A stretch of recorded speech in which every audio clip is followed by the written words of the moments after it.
Welcome back to our channel. ഇന്നൊരു Sunday വ്ളോഗാണ് കേട്ടോ. ചെറിയ ഒരു ഷോർട്ട് വ്ളോഗാണ്. എന്താ വെച്ചാൽ ഞങ്ങൾ അന്ന് രാവിലെയൊക്കെ ഫുള്ള് കറക്കം തന്നെയായിരുന്നു. ഒരു റെൻ്റ് ഹൗസ് നോക്കിയിട്ടുള്ളൊരു കറക്കത്തിലായിരുന്നു.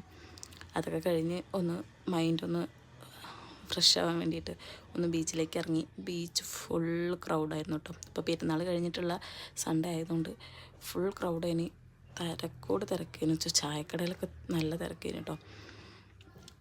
പിന്നെ അത് കഴിഞ്ഞ് വന്നതിന് ശേഷം പെരുന്നാളൊക്കെ ആയപ്പോൾ എല്ലാവരും പടക്കം പൊട്ടിക്കും, പൂത്തിരിയൊക്കെ എത്തിക്കും. മോൾക്കും പറഞ്ഞു പൂത്തിരി എത്തിക്കണമെന്ന്.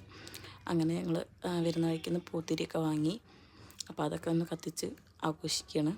അവൾക്ക് ചെറുതായിട്ട് അവൾക്കും പെരുന്നാളൊക്കെ ആഘോഷിക്കണം, അവരാഘോഷിക്കണം, എനിക്കും അതേമാതിരി ആഘോഷിക്കണം എന്നൊക്കെ പറഞ്ഞപ്പോൾ ആയിക്കോട്ടെ, ചെറിയ രീതിയിലൊക്കെ നമുക്ക് പെരുന്നാൾ ആഘോഷിക്കാം, അടുത്ത് നമുക്ക് വിഷുവിന് ഒന്നും കൂടി കാര്യമായിട്ട് പൊട്ടിക്കാം എന്നൊക്കെ പറഞ്ഞിട്ട് 2-3 പാക്കറ്റ് പൂത്തിരിയിൽ മാത്രമായിട്ട് പെരുന്നാൾ ആഘോഷം ഞങ്ങൾ ഒതുക്കിയിട്ടുണ്ട് കേട്ടോ. അപ്പോൾ മറ്റൊരു വീഡിയോ ആയിട്ട് വരാം. അതുവരെ പറ്റുക. Tata, bye bye.